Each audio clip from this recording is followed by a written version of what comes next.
Welcome to the Put On Waivers Media Group, home of the Put On Raiders podcast and the Student Body Right podcast.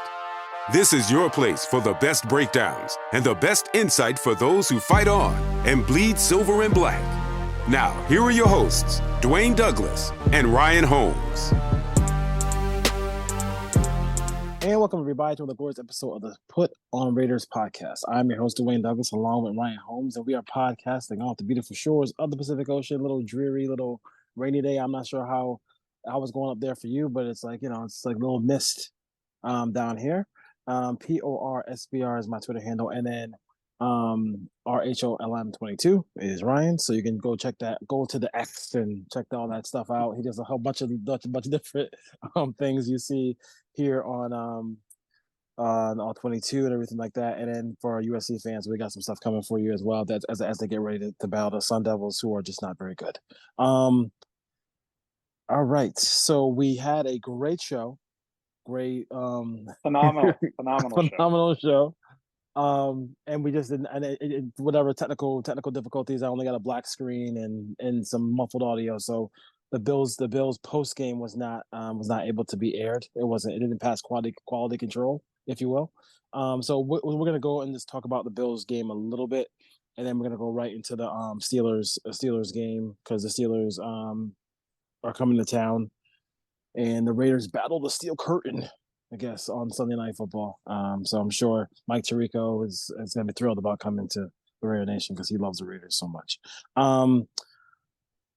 38-10 blowout, not a good performance. The first 15 were good, and after that, turn the TV off because of it. A lot of warning signs. A lot of things are not looking good for the Raiders in this ball game. Let's start with the obvious. I guess the scapegoat is going to be Paul Guenther and the defense. They did not play well. They gave it the middle of the field, dinking and dunking all day and all night. At some point, you got to just buzz some of those routes and take things away. They didn't do any of that. I know you post a lot of stuff on social media about with the Raiders. We have some questions here as well. What is your overall feeling about the defense as you go through the levels? We'll start with the defensive line against the Bills. Yeah, first off, you said Paul Guenther, Patrick Graham. PG. Sorry. I don't think it's changed much. That's a Freudian slip. I didn't say Paul Guenther. Yeah, it's interesting when you watch the film because there are spurts where they play good defense. They just can't do it for 3 plays in a row to get off the field. They can't put together 2 quarters, let alone 4 quarters of good defense. And it's just a guy here or a guy there.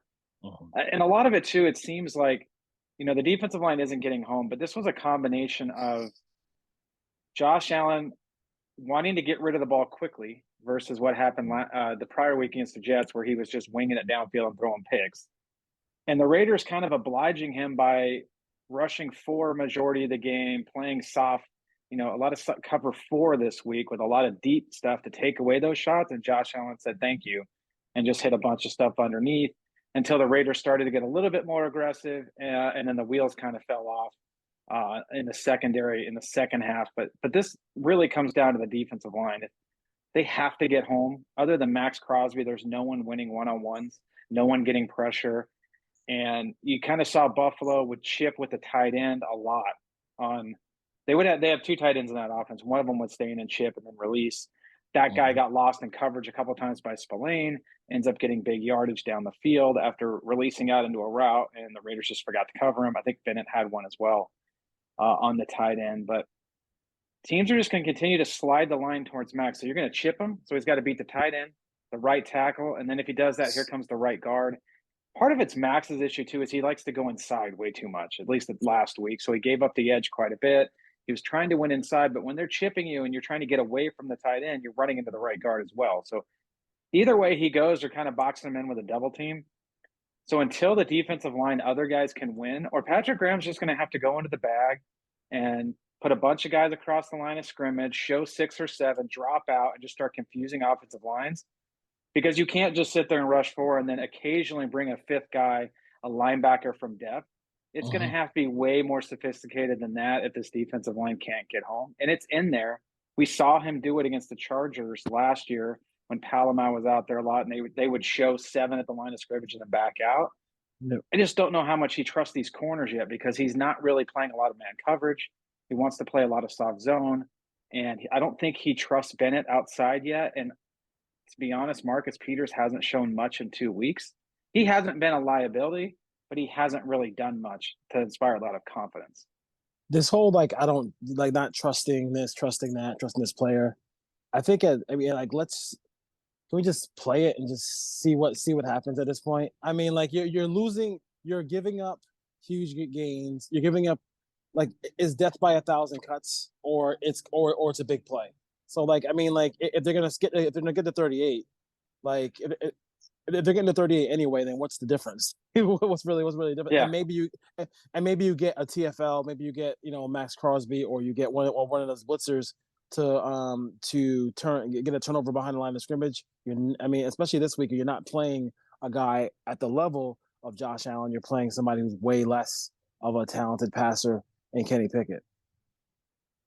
Yeah, it's the flip side. I think they're going to be less aggressive this week because it is Kenny Pickett, and they're going to try to make him matriculate down the field, which to me, I'm the other way. I want aggressiveness. We're bringing everybody. We're going to create havoc. We're going to create negative plays. We're going to create turnovers, and we're going to give up some on the other end. Both defenses are going to give up 24 to 27. Well, let's try the one that's actually going to get negative plays, make the other team punt. The Buffalo didn't punt in this game, not that I remember. And playing the soft coverage and letting them dink and duck down the field is a good theory, but when they're not going to call penalties on the other team, when there's not going to call holding, and you're not creating negative plays, it's 2nd and 5, it's 3rd and 2. Like the Raiders aren't getting teams into 3rd and 12 to be able to play some different coverages. So, and they have to stop the run. This team can't stop the run. So if they're not going to stop the run, they're never going to get into 3rd and long. So I think it starts there. I put some stuff out. It was mind blowing to turn on the film, and it's 3rd and 1, 4th and 1, goal line, and the Raiders are in nickel. I mean, they got 6 offensive linemen, 2 tight ends, and a fullback, and the Raiders are in nickel with Malcolm Kuntz down there buried in the B gap. They couldn't stop a JV team doing that. You need to put the big bodies out there, and they need to do that early on in the game, an obvious rundown. Play some more traditional 3-4 fronts. Put a nose tackle out there. Put 2 big boy 300-pounders. Put Max on the edge. Put Wilson on the other side. That'll stop the run. Now they're going to play action and maybe throw behind you on that, but like you can't just let them run for 5, 6, 7 yards every first down.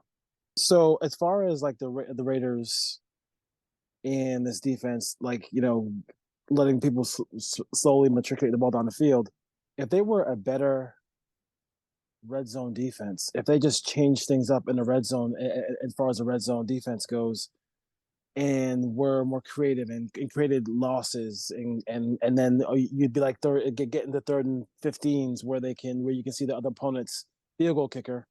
Then I don't know about you, I'd feel better about it. Okay, they're gonna move the ball down the field, but if they're just kicking threes, then hey, we got a chance to to win the game.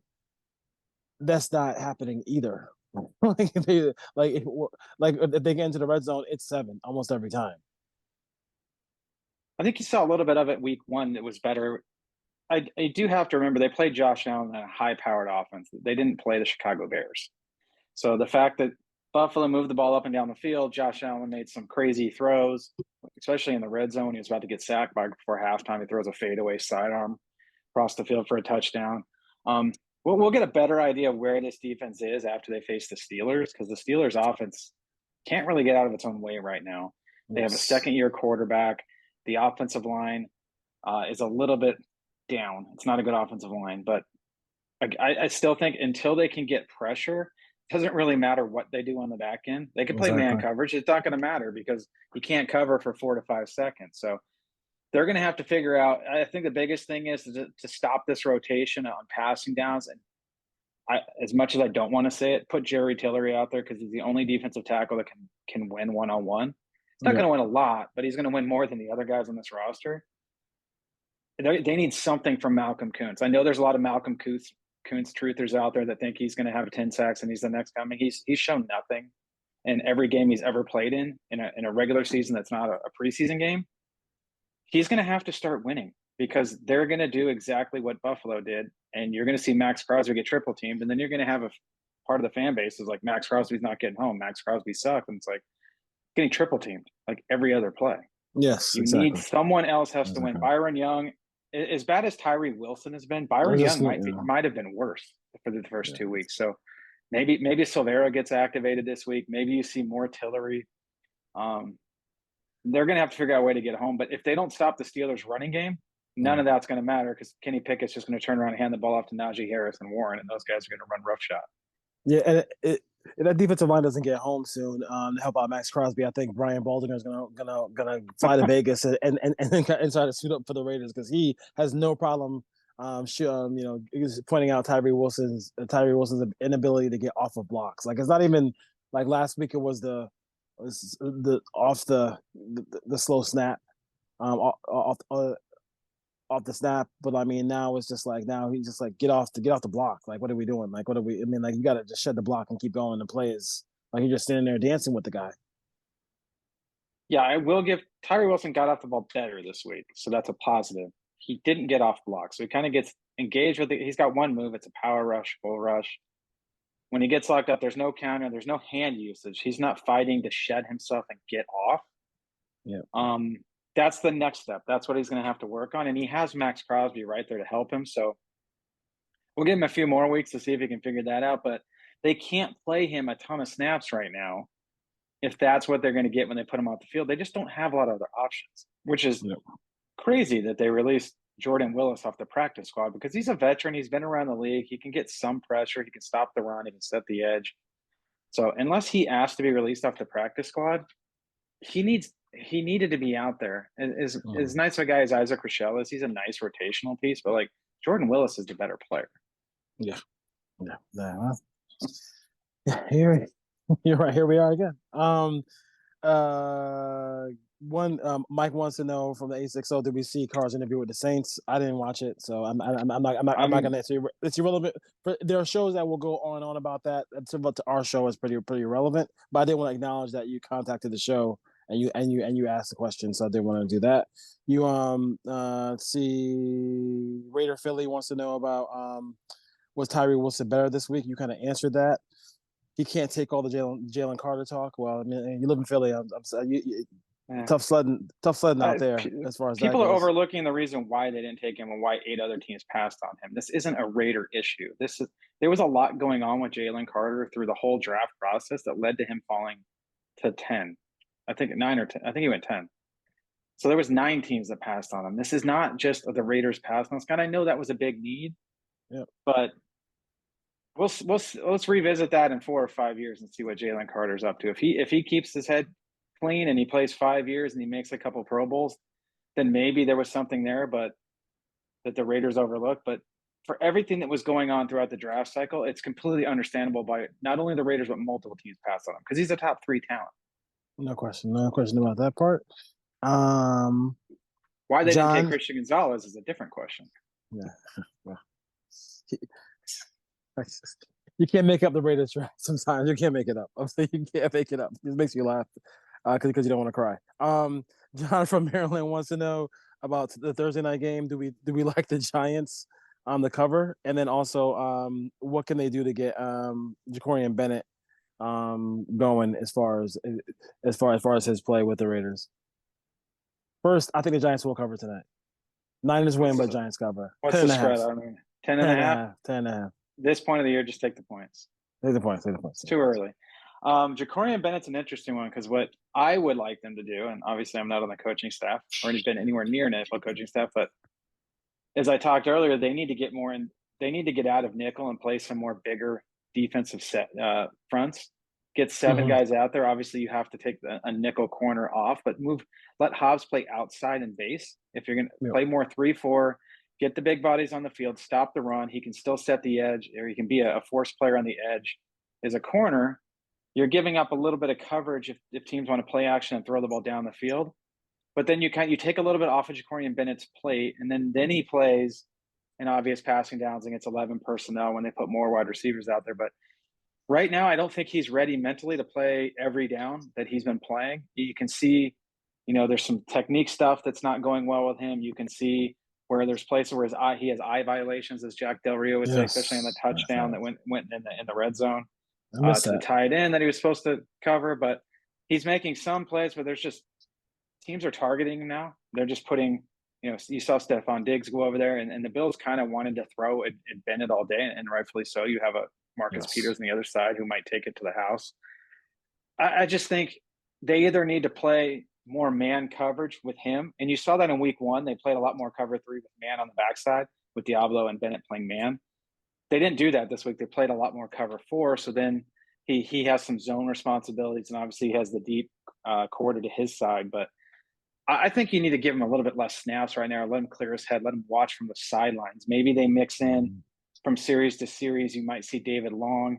I really think when we get to week 4, if Brandon Faison is healthy, that you might see a lot of Faison moving forward and let Bennett just get some snaps, but not asking him to play every down. Ray from Puerto Rico wants to know who's been the best Raider rookie for his first 2 games. Best Raider. Shout out to Well, let's just start it. It's not Wilson. It's not Young. It's not Mayer. It's not. Trey Tucker got a 34-yard jet sweep. Hey, it's Tucker. It's Tucker. There you go. Tucker. Trey Tucker, right? O'Connell. It's not O'Connell. He hasn't played. It's not Silveria. It's not Bernie. It's not Smith. You're gonna have to say Tucker. Yeah, it's Tucker. So Trey Tucker. Hey, Trey Tucker is the guy. As far as that goes. So really quick before we hit that Steelers preview. Chandler Jones, NFI. He is not. He's not the kick that clears up a roster spot for the Raiders. What are your thoughts about that part of it? Obviously, we don't know exactly what's going on, but we just hope he gets whatever help he can possibly get that he needs, and then the Raiders can hopefully maybe go out there and pass rushers aren't on the street, so it's not like he's going to be easily replaced. Yeah, obviously they're going to have to replace internally for a couple of weeks.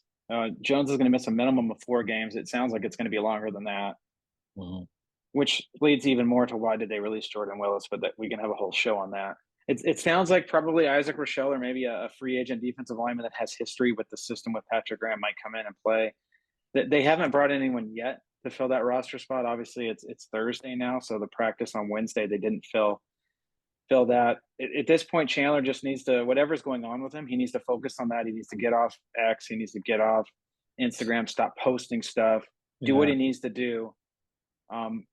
But it's almost on the same token, the Raiders have already paid him almost all of his money for this year. He's on a minimum salary, $1.16 million. The Raiders can dock him game checks at this point. They don't have to pay him, but it's such a minimal amount at this point because you're spreading $1 million over 17 weeks. He's made his money this year. So who knows what he wants to do? Who knows what his view of this is versus what the Raiders is? No one's saying anything. It's mind-boggling to me why they didn't do this week 1, why they waited till week 3 when they knew he wasn't going to play the first 2 weeks. So it seems like, that maybe they had hoped that he would be back in week 2 or week 3. Obviously that didn't come to fruition. Yeah. Now they've opened up the roster spot. They haven't filled it at this point. So I would expect someone from the practice squad to get elevated and probably stay on the roster, which will probably be Rochelle at this point. But it's not a good pick. Not Jordan Willis. Yeah, Jordan Willis hasn't signed with anybody yet. I'm looking it up right now. So not that I'm aware of. Yeah, why would you not just bring him back?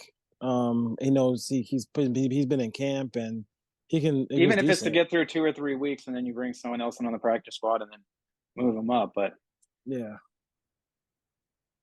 interesting. We'll see. Let's go to the Steelers now. No more Bills. Go to the Steelers. This team is interesting for a lot of different ways. But one thing for sure, you saw last year when the Raiders played, they held them 13 points. This is not a good. The Steelers are not a good offensive football team. Do they have some little pieces here and there with Pickens, with the running back?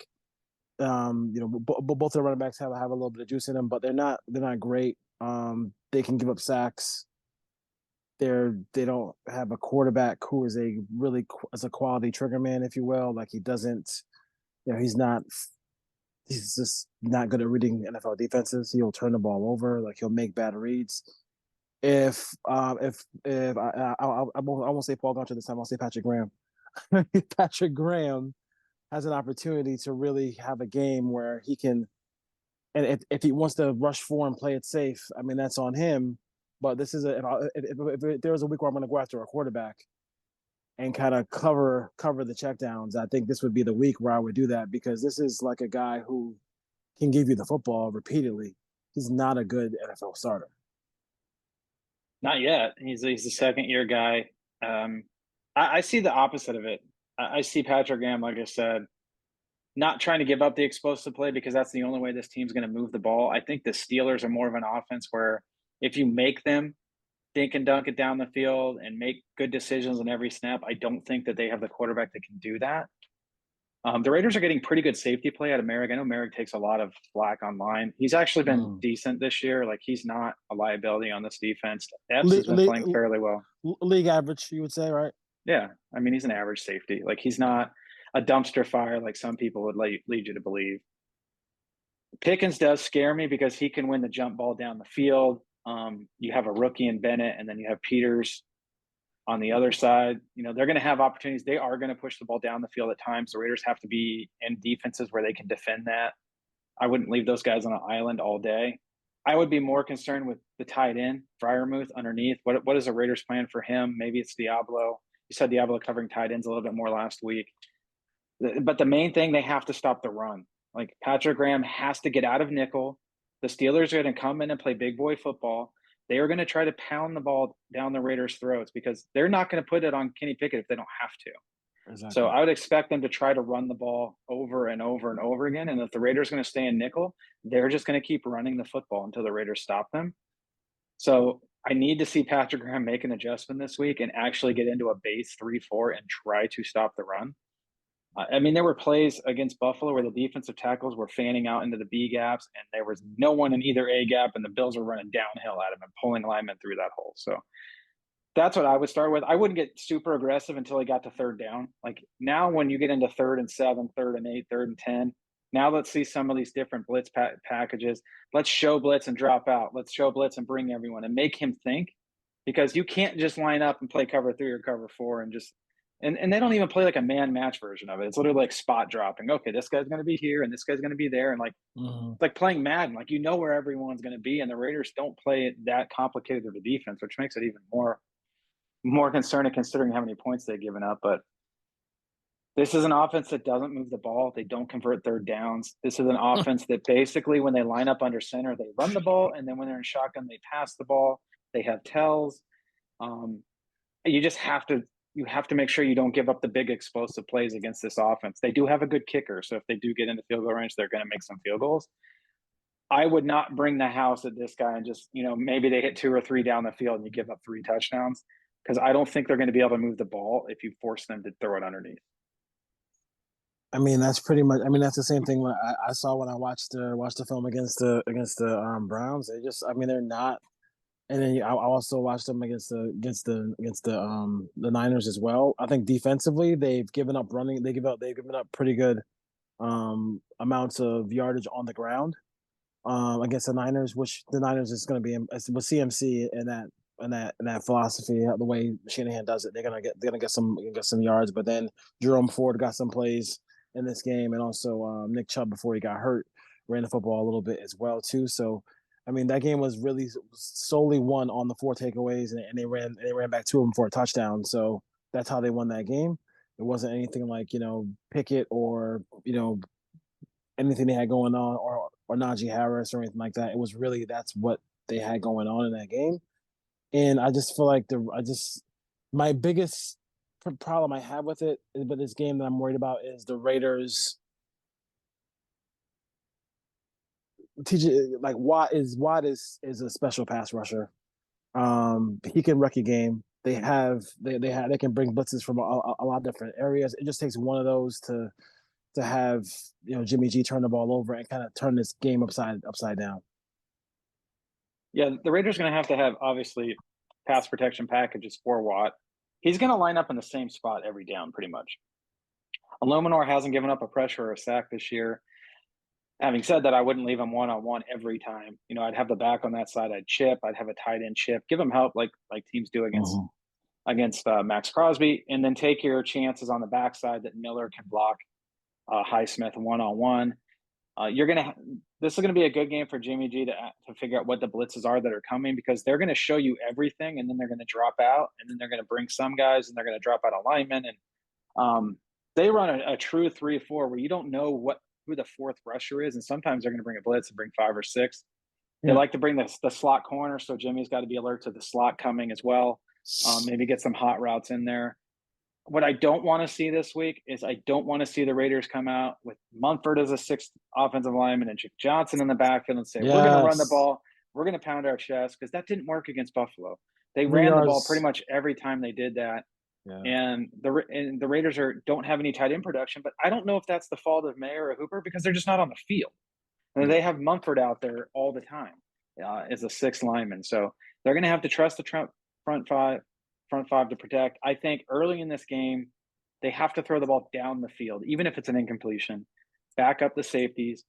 I know there's been a lot of stuff going on. When Jimmy doesn't throw the ball, they're crowding the box. They were crowding the box to stop the run. Jimmy threw the ball down the field a couple of times against Denver. He threw it down the field a couple of times last week. Devontae got hit in the head, obviously. Tucker had a chance to make a play on the sideline. It's not like he's not throwing it down the field. But the Raiders are going to have to start calling more route combinations that get you 4 or 5 options in the passing game instead of 3. Because right now they're keeping extra guys in to protect, and Josh's offense starts with protect the quarterback. We've heard him say that. Well, now let's give him some options to throw the ball to, because if the number one guy is taken away, what you're seeing from Garoppolo right now is he's going right to the check down. The Raiders don't have 4 or 5 guys out on every play. They just don't, not right now. So maybe as this offense grows, maybe get Renfrow involved. Renfrow was open quite a bit last week. Jimmy just didn't get the ball to him, or maybe it went somewhere else. You still got to feed Devontae. But the number one thing they have to do is run the football, but they need to do it without having the 6th offensive lineman and tipping their hand. They need to do it without Johnson on the field. They need to do it from shotgun. They need to do it from different formations, or else that pass rush is going to come alive for Pittsburgh. And there's going to be plenty of Steelers fans in the stadium. They travel well. It's a Sunday night game. They want to come to Vegas. Exactly. It's going to be loud. So the Raiders are going to have to be careful. They can't turn the ball over this week. This is a week where they absolutely can't have 2 turnovers, 3 turnovers, because they're not going to win the game. They have to make sure that, and fans don't want to hear this, but if Jimmy gets into a situation where they're not going to get a first down, check it down, throw it away, pump the ball, make the Steelers offense go 80 yards. The Raiders haven't really done that. The other thing is they're going to have to, they have punt returners on the Raiders, so they need to make the Steelers punt the ball back to them. Maybe they can get some field position, but this is going to come down to 2 or 3 plays, a turnover here, a big return there. Daniel Carlson, please kick the ball into the end zone. It's something we harp about on this show. They kicked it short last week, gave up a 40-yard return. There is no reason on God's green earth to not kick the ball into the end zone. The risk of trying to tackle the guy at the 18 or 20 versus just letting him take it at the 25 doesn't matter. Kick it out of the end zone. Special teams coaches like to feel important, man. That's why they do it. Well, so to the Raiders' credit, the special teams coach doesn't return punts, and they don't. And they haven't punted a lot themselves, so the only thing he can do is let's try to kick it short and do something. So the injury report came out as well too. So you got Tyree Wilson illness, Chris Smith illness. Who's Chris Smith? Bilal Nichols hamstring. Jacoby Myers is in. We'll see about his concussion, and we got Epps with a quad.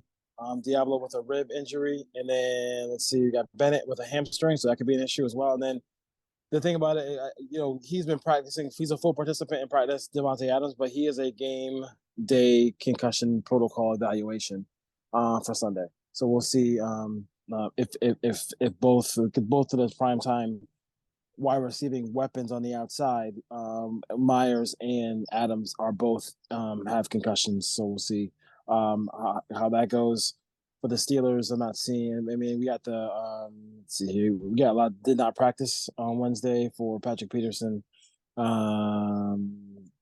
Couple of their safeties, including Fitzpatrick, Marcus Golden, and that'd be like this most significant. Larry Obenjobi as well too. So he's not going to be. He didn't practice as well.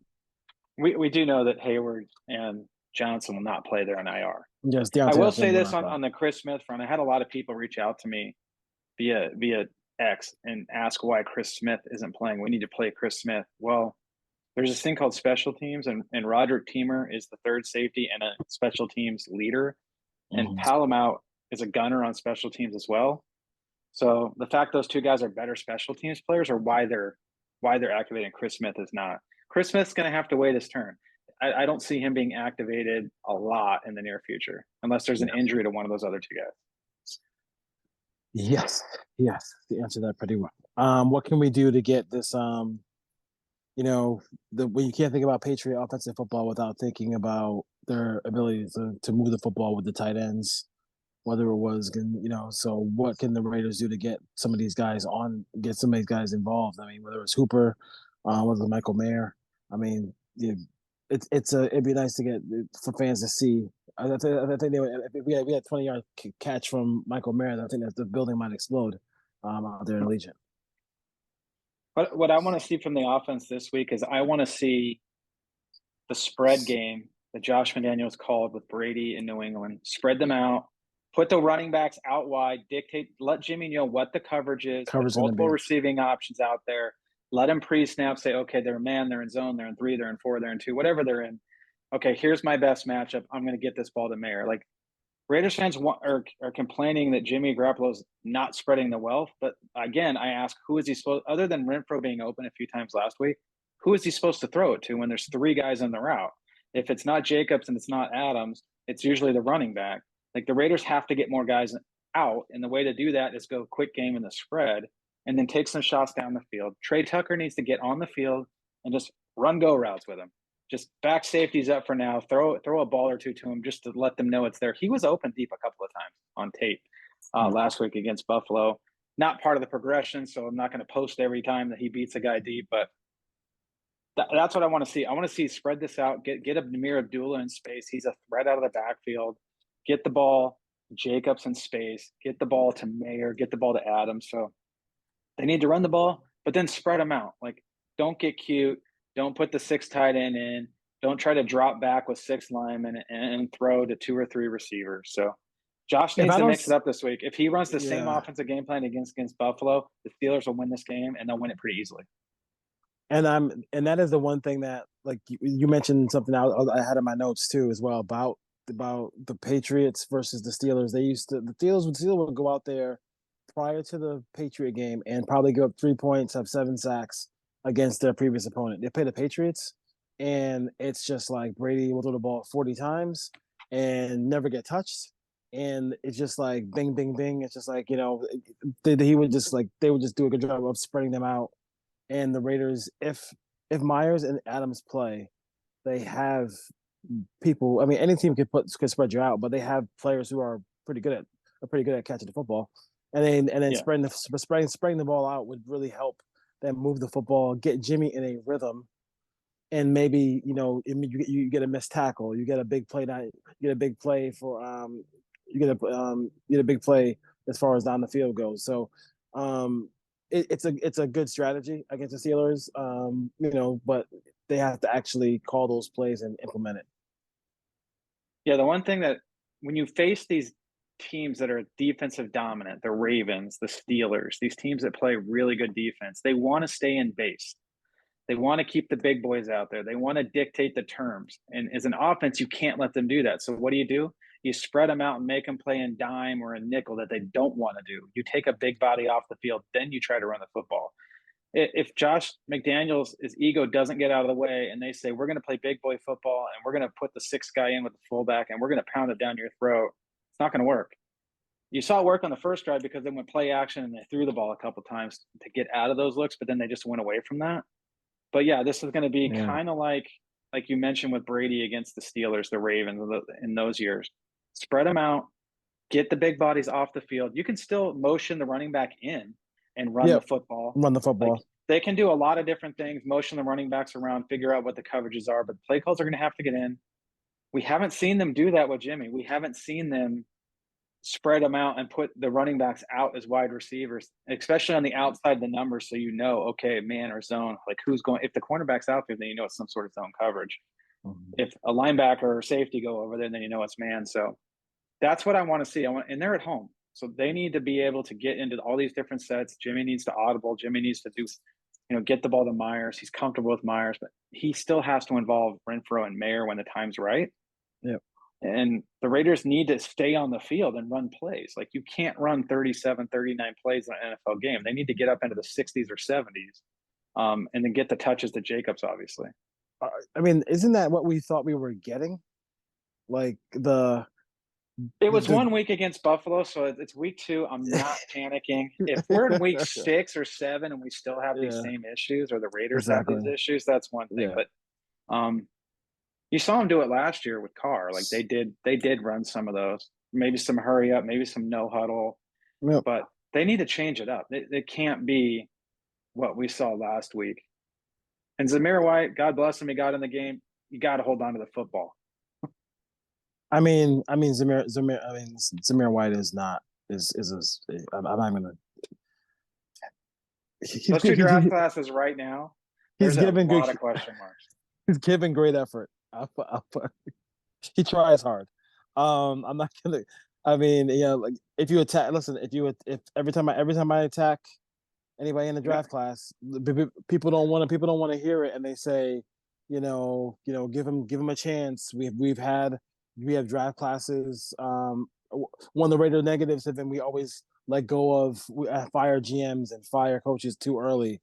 I mean, it does. How long? I mean, how long do you wait? If you continue to see incompetence, how long do you wait before you pull the trigger? Like, do they get a third year? Do they get? I mean, like, that's the question. Like, if they win 5 games this year, and nobody in this draft class steps forward and shows you, hey, I belong in the National Football League, like Christian Gonzalez, like Jalen Carter, like some of these other rookies, then at what point do you say, hey, guys, thanks, but no thanks, and move on? I mean, that's a lot of ifs. We'll see if we get there, but I think the next 5 games are going to tell us a lot. There are 4 to 5 winnable games on this schedule. I know we all want to think the sky's falling because they lost to Buffalo. Buffalo is going to do what they did to the Raiders to a lot of teams this year, and they have for the last 3 or 4 years. But if you look at that schedule, Steelers at home is a winnable game. At the Chargers, with 90% Raiders fans, is a winnable game at this point. But they haven't won there yet. But it's a winnable game. I know. Coming home, playing the Packers on a Monday night is a winnable game. Playing the Patriots at home is a winnable game. Playing the Bears is, I'm going to say it's a win. I'm not going to say it's a winnable game. So, like, they have a chance to reel off 3 or 4 wins over these next 5, and then the team's going to be sitting at 4-3, 5-2, and we're going to think completely differently. If they come out of that and they lose 4 of those 5 games, I have a hard time thinking they're going to get a year 3. I'll just say that. We'll revisit after the Bears game. Yeah, I think the big swing. I think the biggest. They're 2-5. They're in trouble. Yeah, they're in trouble. But I do think one of the most intriguing games of this Sunday is 0-2 Chargers at 0-2 Vikings. If you're playing a winless Charger team, and let's just say the Raiders, however they do it, they beat the Steelers. That's a great opportunity to kind of bury a division opponent and then send that whole organization into a tailspin at 0-4. And then, like you said, yes, Packers at home, Patriots at home, and then you got at the Bears. Is that a bye week after a bye week? No, back to back. So you get at the Bears. I mean, you got to find a way to win that game. But I do think I'm the pick segment coming up here. I'm gonna pick the Raiders to win the game. Going away to pick the win. I'm picking the Raiders to win the going away. I want to see this coaching staff put that foot down. Show me some creativity. This is a horrible offensive team. You have to find a way to beat a horrible offensive team. I'm saying that when the Raiders have only scored 27 points in 2 games, but they should be able to win this game and at home and find a way to beat the Steelers. I'm gonna go 27-13. Wow, 2 touchdowns. Let's go. I mean, you must know something because that line in Vegas has kind of gotten the same. Went from Steelers -1.5 to +3. this quarterback and this, and I mean, he should be able to get something done this week. I'm gonna leave it at that. I mean, like, because like at some point, like it has to click to getting over 20 points. And if we go 3 straight weeks without getting over 20 points, then I'm gonna be like, what the hell are the Raiders doing? Because I mean, you have to get over 20 points. You're a National Football League, a pro team. You have to be able to score 20 points in a football game. Yeah, I just said the Raiders have all these winnable games. They should theoretically, hopefully, win 3 of the next 5. Figure out some way to get to 4-3. The best unit on the field this week is the Steelers defense. Well, the fans are going to travel. It's going to be loud. The Raiders haven't run the ball all year. I don't know if Josh McDaniels can get out of his own way and throw the ball 40 times in this game. I don't know if he can try to run out of 11 personnel where he's just going to want to put the big bodies in there. So until the Raiders show it to me, and deep down, I'm going to be rooting for the Raiders to win this game. I'm going to pick the Steelers to win this game 23-20 on a late field goal. I think there's a turnover here that costs the Raiders a touchdown. I think the Pittsburgh Steelers are going to be able to move the ball all right, running the football, because I don't think Patrick Graham is going to get out of nickel. And there are ways where I can see the Raiders doing exactly what you said, but that's trusting the offensive and defensive coordinator do things they just have been stubborn and shown they don't want to do. So until they do it, I can sit here and say this is what they should do. I'm going to take the Steelers. Do you think that those game plans were like against the Steelers and the Ravens, that was Bill saying, "Hey, you know what? Why don't you implement this because this is going to work?" Because I like.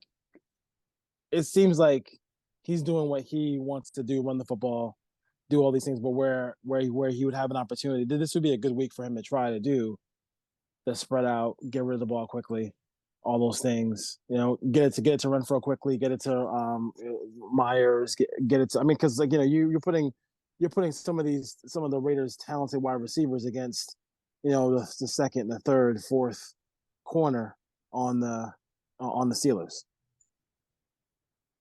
Yeah, and it's to be determined because we're 19 games in the Josh McDaniels era. We really haven't seen it. We haven't seen the game plan evolve week to week where they do something completely different than they did the week before. It seems like Josh McDaniels wants to focus on pass protection, keeping guys in, and running the football, which was fine in 1992. It's 2023.